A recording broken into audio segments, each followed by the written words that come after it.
Movie शुरू होती है तो हमें धरती दिखाई जाती है। ये धरती आज की नहीं होती बल्कि हजारों लाखों साल पहले की होती है। तब धरती पर किसी भी प्रकार का कोई जीवन नहीं होता, ना इंसान और ना ही कोई जीव जंतु, कुछ भी नहीं होता। फिर हमें एक बड़े से झरने के ऊपर एक एलियन स्पेसक्राफ्ट दिखाई देता है, जिसमें से एक एलियन झरने के पास उतरता है और ये एलियन बिल्कुल आज के इंसानों जैसा होता है। वो एलियन एक कटोरी नुमा पात्र में रखा एक ब्लैक रंग का लिक्विड पीता है और उस लिक्विड को पीने के बाद उसकी बॉडी मेल्ट होने लगती है, उसके सेल्स टूटने लगते हैं और उसका डीएनए टूटकर एक अलग डीएनए का रूप ले लेता है। फिर हमें 2089 का समय दिखाया जाता है, जहां पर कुछ आर्कियोलॉजिस्ट गुफाओं में खोज कर रहे होते हैं। तब उन्हें गुफाओं में बने कुछ चित्र दिखाई देते हैं जो कि करीब 35,000 साल पुराने होते हैं। उन चित्र में एक इंसान जैसा दिखने वाला जीव कुछ खास तारों की ओर इशारा कर रहा होता है। तब आर्कियोलॉजिस्ट इन कलाकृतियों को देखकर ये निष्कर्ष निकालते हैं कि चित्र में दिखने वाले जीव चाहते हैं कि हम वहां जाएं और उन्हें ढूंढें। फिर हमें 4 साल बाद यानी कि 2093 में अंतरिक्ष में प्रोमीथियस नामक स्पेसशिप को दिखाया जाता है, जिसके सारे लोग हाइपर स्लीप चेम्बर्स में सो रहे होते हैं। सिर्फ एक आदमी उस स्पेसक्राफ्ट में जाग रहा होता है, जिसका नाम है डेविड। लेकिन ये कोई इंसान नहीं होता बल्कि इंसानों जैसा दिखने वाला एक एडवांस रोबोट होता है। और अब स्पेसशिप उस ग्रह तक पहुंच जाता है जहां इंसानों को लगता है कि उन्हें परग्रही मिलेंगे जिन्होंने उन्हें ढूंढने की प्रेरणा दी थी। अब जहाज के सारे लोगों को अपने अपने स्लीपिंग चेम्बर्स में से बाहर निकाला जाता है। फिर उन सब लोगों की एक मीटिंग होती है जहां पर डॉक्टर एलिजाबेथ शॉ और डॉक्टर चार्ली हॉलोवे सभी को बताते हैं कि वो आकर यहाँ पर क्यों हैं। वो बताते हैं कि हमें दुनिया के अलग अलग कोनों से कई सारी कलाकृतियां प्राप्त हुई हैं, जो कि एक दूसरे से काफी मिलती जुलती हैं, जबकि उस समय ऐसी कोई भी टेक्नोलॉजी इंसानों के पास नहीं थी कि वो आपस में संपर्क कर सकें। और इन सब में एक कलाकृति कॉमन है, जिसमें कि एक परग्रही एक ग्रह की ओर इशारा कर रहा है और कड़ी रिसर्च के बाद हमने उस ग्रह को खोज निकाला है। आज हमारा स्पेसशिप उस ग्रह तक पहुंच चुका है और अब सब लोग उस ग्रह पर उतरने की तैयारी करने लगते हैं। जमीन पर उतरते वक्त उन्हें एक गुफा जैसा स्ट्रक्चर दिखाई देता है। वो स्पेसशिप को उसी के पास लैंड कर देते हैं। डॉक्टर चार्ली सबसे कहते हैं कि उन्हें अभी जाकर देखना होगा कि उसके अंदर क्या है, लेकिन शिप का कैप्टन कहता है कि दिन ढलने में अब सिर्फ 6 घंटे बचे हैं, उन्हें कल सुबह जाना चाहिए। लेकिन वो सब ऐसा नहीं करते और आज ही वहां जाने के लिए अपने अपने ऑक्सीजन सूट पहनने लगते हैं, क्योंकि इस ग्रह पर कार्बन डाइऑक्साइड की मात्रा बहुत ज्यादा होती है। इससे वो खुली वायुमंडल के अंदर सांस नहीं ले सकते। अब वो सब उस गुफा के अंदर आ जाते हैं। सिर्फ शिप का कैप्टन और इस मिशन की हेड बिकर्स ही इस शिप पर रुकती हैं। वो वहां ड्रोन को छोड़ देते हैं जो कि उस जगह को स्कैन करने लगते हैं, और वो जो भी स्कैन करते हैं शिप पर उस जगह का एक 3D मैप बनने लगता है। डॉक्टर चार्ली अपने इक्विपमेंट से वहां वातावरण की जांच करते हैं तो उन्हें पता चलता है कि इस गुफा के अंदर बिल्कुल पृथ्वी के जैसा ही वातावरण है, जबकि पूरे ग्रह का वातावरण बिल्कुल अलग है। लेकिन इस गुफा के अंदर सांस ली जा सकती है और वो अपने सूट का हेलमेट निकाल देते हैं। वहीं दीवार पर कुछ पैटर्न बने होते हैं जिन पर डेविड अपनी उंगलियां फेरता है तो वहां एक होलोग्राफिक वीडियो चलने लगती है, जिसमें इंसानों से बड़े बड़े परग्रही भागते हुए दिखाई देती हैं। उस वीडियो में कुछ एलियंस तो अंदर चले जाते हैं, जबकि एक एलियन वहीं पर गिर जाता है और एक दरवाजा उसके ऊपर गिर जाता है, जिससे उसके शरीर के 2 टुकड़े हो जाते हैं। जब सब लोग वहां पर जाकर देखते हैं तो वहां सच में एक सर कटा एलियन का शरीर डला होता है, और जब वे उनकी जांच करते हैं तो उन्हें पता चलता है कि ये शरीर करीब 2000 साल पुराना है। लेकिन इस बार सिर्फ एलियन का धड़ ही होता है, जबकि उसका सर दरवाजे के उस पार होता है। तब डेविड उस दरवाजे को खोल देता है और उन्हें उस एलियन का सर भी मिल जाता है।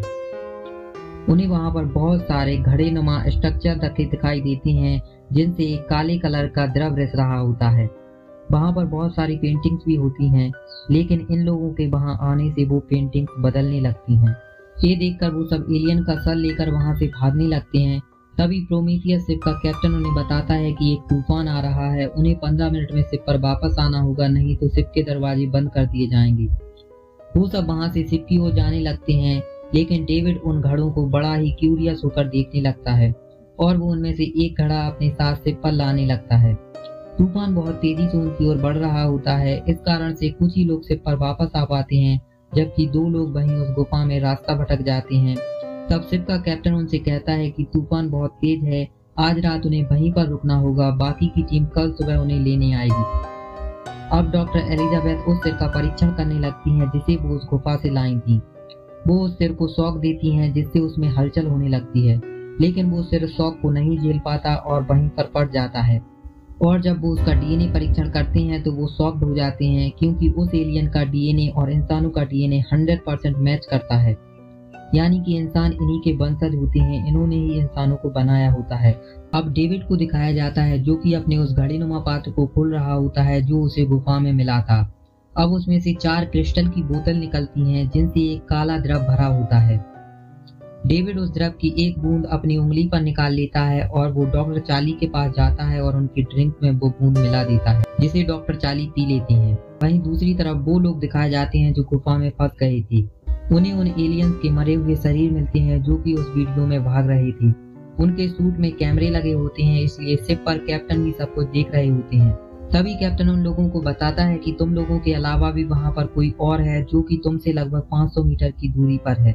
तब वो लोग डर जाते हैं और वहां से दूसरी तरफ भागने लगते हैं और वो उसी जगह पर पहुंच जाते हैं जहां पर उन घड़ों से वो काला द्रव रिस रहा होता है। वहां पर उन्हें एक सांप जैसा जीव दिखाई देता है। वो उसके करीब जाते हैं तो वो जीव उन पर हमला कर देता है और उनके सूट के अंदर घुस जाता है और उन्हें मार देता है। फिर हमें शिप पर दिखाया जाता है जहां पर डॉक्टर एलिजाबेथ और चार्ली एक दूसरे के करीब आते हैं और इंटीमेट होते हैं और फिर सुबह हो जाती है। लेकिन सुबह डॉक्टर चार्ली की तबीयत काफी खराब लगती है। फिर पूरी टीम वापस से उस गुफा में जाती है अपने साथियों को लेने के लिए, लेकिन उन्हें वहां पर उनकी लाशें मिलती हैं। इससे पहले कि वो पता लगा पाते कि यह सब कैसे हुआ, तभी वहां पर डॉक्टर चार्ली की तबीयत बहुत ज्यादा खराब हो जाती है और वो चिल्लाने लगते हैं। तब वो सब डॉक्टर चार्ली को लेकर शिप पर आने लगते हैं। वहीं दूसरी तरफ हमें डेविड को दिखाया जाता है जो कि अकेला उस गुफा में जाता है और एक दरवाजा खोलता है। ये एक बहुत ही एडवांस चेम्बर होता है, उसमें कई सारे बटन होते हैं। डेविड उन बटनों को दबाने लगता है तो एक बार फिर एक होलोग्राफिक वीडियो चलने लगती है जिसमें कई एलियंस अपनी भाषा में आपस में बातें कर रहे होते हैं और उस वीडियो को देखकर लगता है कि वो एलियंस पृथ्वी पर आने की तैयारी कर रहे थे, लेकिन कुछ गड़बड़ हो गई और वो मारे गए। तभी डेविड देखता है कि सभी एलियंस नहीं मरे हैं, बल्कि एक एलियन अभी भी अपने स्लीपिंग चेम्बर में जिंदा है। और इधर अब सब लोग डॉक्टर चार्ली को लेकर शिप तक पहुंच जाते हैं, लेकिन जो शिप की हेड होती है वो फायर गन लेकर शिप के दरवाजे पर खड़ी होती है और वो चार्ली को वहीं पर छोड़कर बाकी सबको शिप पर आने को कहती है, क्योंकि वो अपने शिप पर कोई भी इन्फेक्शन नहीं आने देना चाहती। लेकिन एलिजाबेथ डॉक्टर चार्ली को इस हाल में बाहर छोड़ना नहीं चाहती। तब चार्ली खुद ही उससे कहती है कि वो उसे जला दे, क्योंकि वो भी जानता है कि अब वो जिंदा नहीं बच सकता। तब बिकर्ज उसे वहीं पर जला देती है। डॉक्टर एलिजाबेथ को यह सब देखकर बहुत दुख होता है और वो बेहोश हो जाती हैं। और जब उन्हें होश आता है तो डेविड वहां पर होता है। डेविड कहता है कि आप प्रेग्नेंट हो, लेकिन डॉक्टर शॉ को विश्वास नहीं होता, क्योंकि वो कुछ मेडिकल इश्यूज की वजह से कभी मां नहीं बन सकती थी। तब डेविड बताता है कि ये कोई साधारण गर्भ नहीं है, बल्कि ये एक एलियन जीव है और ये सब डेविड के चार्ली के ड्रिंक में उस बूंद को मिलाने से हुआ था। तब डॉक्टर शॉ डेविड से कहती हैं कि इसे मेरे पेट से बाहर निकालो, लेकिन डेविड कहता है कि इसे वो पृथ्वी पर ले जाएंगे और डॉक्टर शॉ को बेहोश कर देता है। अब डॉक्टर शॉ को कुछ लोग स्लीपिंग चेम्बर में डालने लगते हैं, लेकिन उन्हें होश आ जाता है और वो उन लोगों को मारकर वहां से भागने लगती हैं और एक ऑटोमेटिक मेडिकल चेम्बर में जाती हैं और अपने पेट से उस एलियन क्रीचर को बाहर निकाल देती हैं। फिर डॉक्टर शॉ एक दरवाजे के अंदर जाती हैं जहां पर उन्हें एक बूढ़ा आदमी मिलता है जो कि अभी अभी हाइपर स्लीप से जगा होता है। इस बूढ़े आदमी का नाम पीटर बेलैंड होता है और ये पूरा मिशन इसी की कंपनी बेलैंड कॉर्पोरेशन का होता है और ये बूढ़ा आदमी इनके साथ इसलिए आया होता है ताकि ये अपनी बढ़ती उम्र को घटा सके। तब डॉक्टर शॉ कहती हैं कि लेकिन वो सब मर चुके हैं। तब डेविड कहता है कि सब नहीं मरे हैं, उनमें से एक अभी भी जिंदा है और हम अभी उसी से मिलने जा रहे हैं। और वो सब वहां से जाने की तैयारी करने लगते हैं। तब शिप का कैप्टन डॉक्टर शॉ के पास आता है और उनसे कहता है कि हमें यहाँ से जाना होगा, क्योंकि उस पूरी गुफा में ये जीव उन मटकों में भरे पड़े हैं। इन एलियंस ने उन्हें यहीं बनाया था, ये उनकी मिलिट्री फैसिलिटी थी, लेकिन वो जीव बाहर निकल आए और उन पर ही हमला कर दिया। तब डॉक्टर एलिजाबेथ शॉ कैप्टन को कहती हैं कि उनमें से एक एलियन अभी भी जिंदा है, वो हमारे सवालों के जवाब दे सकता है। तब कैप्टन कहता है कि मुझे फर्क नहीं पड़ता, लेकिन मैं किसी भी एलियन जीव को धरती पर नहीं जाने दूंगा, चाहे कुछ भी हो, क्योंकि कैप्टन जानता है कि अगर ये जीव धरती पर चले गए तो मानव जाति का विनाश निश्चित है। तब डॉक्टर शॉ कहती हैं कि ऐसा ही करना कैप्टन। अब वो सब वहां पर पहुंच जाते हैं जहां पर वो एलियन है। ये सब लोग उसे हाइपर स्लीप से जगा देते हैं तब पीटर वेलियन डेविड से कहता है कि उससे पूछो कि मेरी उम्र को कैसे घटाया जाए। तब डेविड उस एलियन से उसकी ही भाषा में बात करने लगता है, लेकिन वो एलियन इन्हें कुछ बताने के बजाय डेविड का सर धड़ से अलग कर देता है और बाकी सभी लोगों को भी मारने लगता है। तब डॉक्टर सॉ वहां से भाग जाती हैं और इधर प्रोमीथियस शिप के कैप्टन को पता चलता है कि ये कोई गुफा नहीं बल्कि एक स्पेसशिप है। तब डॉक्टर सॉ वायरलेस के जरिए कैप्टन से कहती हैं कि तुम्हें इस स्पेसशिप को रोकना होगा, क्योंकि ये एलियन इन जीवों को पृथ्वी पर लेकर जा रहे हैं जो पृथ्वी को नष्ट कर देंगे।